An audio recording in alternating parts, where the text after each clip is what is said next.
Bạn đang nghe tiểu thuyết Quả lệnh, tác giả Bạch Kỳ Dân. Hãy bấm đăng ký kênh để nhận được thông báo khi có chương mới nhất. Chương 41, bao vây. Tiếp đến mặt nước, Tống Huy liền móc một viên oxy nhét vào miệng Diệp Minh rồi ôm anh lặn xuống. Từ trên cửa sổ tầng 5, đạn bắn xuống như mưa, chẳng mấy chốc, mặt nước đã bình lặng. Trên mặt sông ánh đèn quét qua loang loáng, vài chiếc tàu an ninh đã xuất phát lượn khắp mặt sông, đạn từ trên thuyền bắn xối xả xuống nước.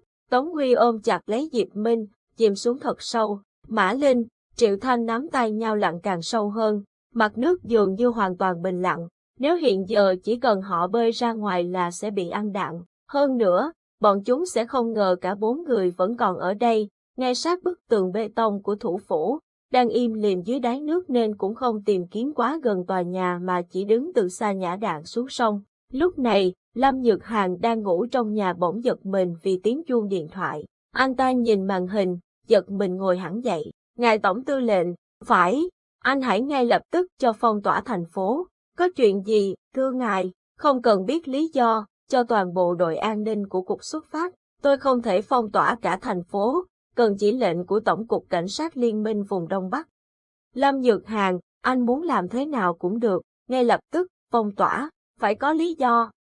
Vậy thì anh tìm lý do đi, cúp máy. Lâm Nhược Hàn gầm lên, chó chết. Anh ta đấm tay xuống bàn, thở dốc. 1 phút sau, anh ta gọi điện tới cục cảnh sát. Cục trưởng cục cảnh sát Hà Phong đây, bởi chỉ lệnh L79 phong tỏa mọi lối ra của thành phố, kiểm soát an ninh 3 cây cầu, không cho bất cứ ai đi qua. Anh ta đặt điện thoại xuống, mặc quân phục, lao ra ngoài, chỉ lệnh cấp trên cũng thôi đi. Trên 3 cây cầu bắc ngang mặt sông Tử Hà tới bán đảo Tạ Liên, xe cảnh sát đã đổ đầy chật.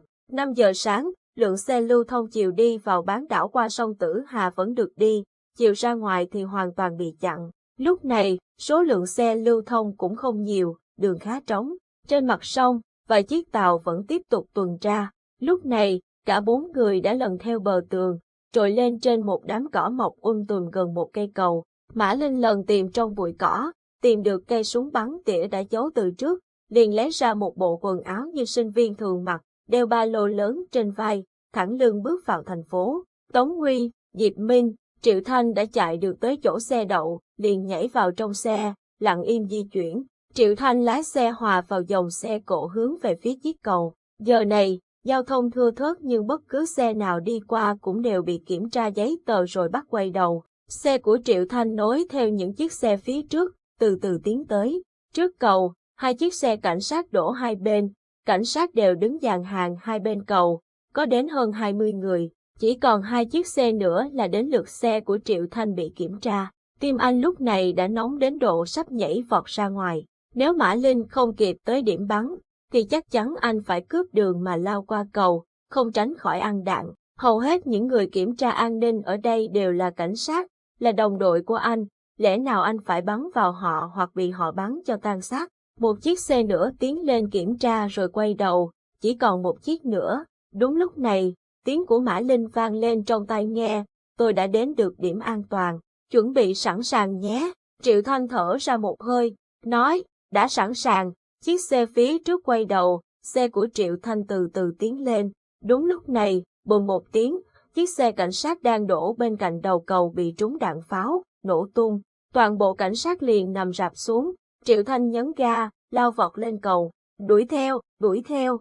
Một vài viên đạn bắn tới và lon con vào thành xe. Uỳnh một tiếng nữa, chiếc xe cảnh sát thứ 2 nổ tung. Một cột lửa bốc lên, khói nghi ngút đen cả mặt sông. Khi tất cả định thần lại thì Triệu Thanh đã cho xe vọt lên đến gần đầu cầu bên kia. Ở trên tòa nhà gần đó, Mã Linh thản nhiên tháo súng nhét trở lại ba lô, ung dung đi xuống, chẳng mấy chốc lẫn vào dòng người buổi sáng sớm. Phía bên kia cầu, nơi giao nhau giữa những con đường ra khỏi thành phố, Triệu Thanh cho xe phóng vọt lên đường cao tốc, hòa vào dòng người xuôi ngược. Tiếng Mã Linh nói trong tai nghe, mọi người sao rồi? Tôi thì ổn, chúng tôi ổn. Diệp Minh ngồi phía sau, mở cửa kính, tập trung nhìn vào các camera trên suốt dọc đường, toàn bộ đều vô cớ bị nổ tan tành. Lúc này, Lâm Nhược Hàn đang chạy xe tới thủ phủ tư lệnh, điện thoại của anh ta réo rắt vang lên, phát lệnh truy nã người của anh cho tôi không hiểu ngài nói gì. Người của anh, Triệu Thanh, Mã Linh và một tên Tống Huy nào đó đã xông vào thủ phủ cướp người. Xin lỗi ngài. Phát lệnh truy nã. Ngay, phía bên kia máy đã cúp một tiếng thật mạnh. Lâm Nhược Hàn điếng người, đánh xe vào lề đường, ôm đầu phát điên. Một lúc sau, anh ta bình tĩnh lại, liền bấm số gọi đi. Đại nhân, ông nói đã xử lý bọn họ, sao giờ vẫn còn lù lù quay về thành phố Hà Phong cướp người. Phía đầu dây bên kia, đại nhân nào đó im lặng một lát, trầm giọng nói, Cục trưởng Lâm, bọn chúng quả thật không dễ xử lý. Đại nhân, đừng làm khó tôi. Trên đường cao tốc số 8, Triệu Thanh im lặng tập trung vào đường đi, lao nhanh ra khỏi thành phố. Đến khi phá hỏng hết camera giao thông gắn dày đặc, Diệp Minh mới đóng cửa xe lại.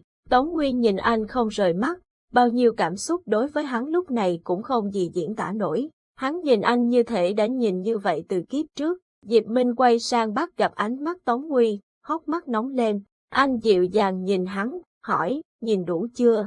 Tống Nguyên rời mắt xuống đôi tay của anh, đau lòng nâng nó lên. Minh Minh, giờ phải làm thế nào?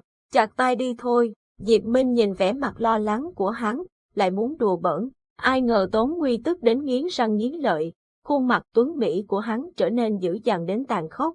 Bọn khốn kiếp, tại sao chúng lại làm thế này với anh? Diệp Minh đưa đôi tay kim loại lên, khều Tống Nguyên lại gần, dựa vào vai hắn.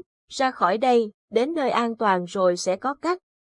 Tyler, ông chờ đấy, tôi sẽ sang bằng cái thủ phủ khốn nạn này. Tống Nguyên một tay ôm lấy vai Diệp Minh, buông lời phẫn nộ. Diệp Minh nghe Tống Nguyên nhắc đến cái tên Tyler, lông mày khẽ nhíu lại. Theo chỉ dẫn của Tống Nguyên, Triệu Thanh cho xe chạy tới bờ sông Thanh Vân. Tại đây, có một du thuyền đã chờ sẵn. Bước vào trong thuyền, người đón bọn họ là Lâm Phong. Triệu Thanh nhìn gã không chớp mắt, trong lòng dậy sóng. Lâm Phong, sao lại là cậu? Cảnh sát Triệu.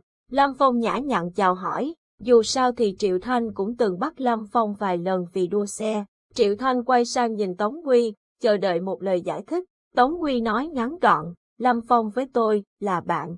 Lâm Phong nhìn thương tích trên mặt Tống Nguyên, rồi lại liếc sang đôi tay đeo găng kim loại của Diệp Minh, nói, xem ra cuộc sống chơi của cậu không được suôn sẻ lắm nhỉ. Tống Nguyên lườm Lâm Phong một cái, đẩy gã ra ngoài, cảm ơn anh, tôi sẽ lo từ đây. Còn nữa, Mã Linh vẫn ở trong thành phố, anh lo cho cô ấy một thân phận mới, trong vòng 10 ngày tìm cách đưa cô ấy tới Hải Hồ. Lâm Phong đút hai tay túi áo khoác, đứng trên bông tàu, nhìn đội quân bại trận trước mặt, dùng ánh mắt thương hại nhìn Tống Nguyên. Sau cùng, Lâm Phong nói, Tống Nguyên, tôi hy vọng cậu đúng, tôi trông đợi vào cậu, sẽ tìm ra bà ấy.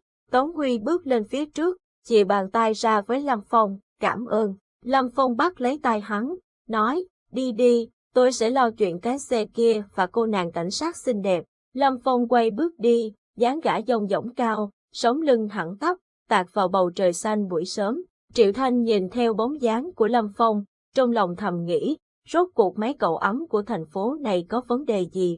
Bề ngoài thì ăn chơi, đua xe, đánh bạc, gây xích mích, vào tù ra tội. Còn lúc này đây họ như mang một bộ mặt hoàn toàn khác. Phải chăng mình không hiểu chút nào về sự vận động của thành phố này? Tống Nguyên, Diệp Minh và Triệu Thanh tới phòng điều khiển tàu. Sau khi cho tàu rời bến, Tống Nguyên đặt chế độ tự lái rồi sốt ruột quay sang Diệp Minh. Nói mau đi, tay anh giờ phải xử lý thế nào? Diệp Minh từ lúc thoát khỏi thủ phủ, vẫn chỉ chăm chú nhìn Tống Nguyên. Nhìn người mình yêu chết ngay trước mắt mà không có cách nào cứu được. Cơn tuyệt vọng ấy đã lặp đi lặp lại trong đời anh tới 2 lần. Lần đầu tiên là khi nhìn Lãnh Vô Thần chết trong tay anh, lần thứ hai là bất lực khi thấy Tống Nguyên bị kẹt trong chiếc xe sắp nổ.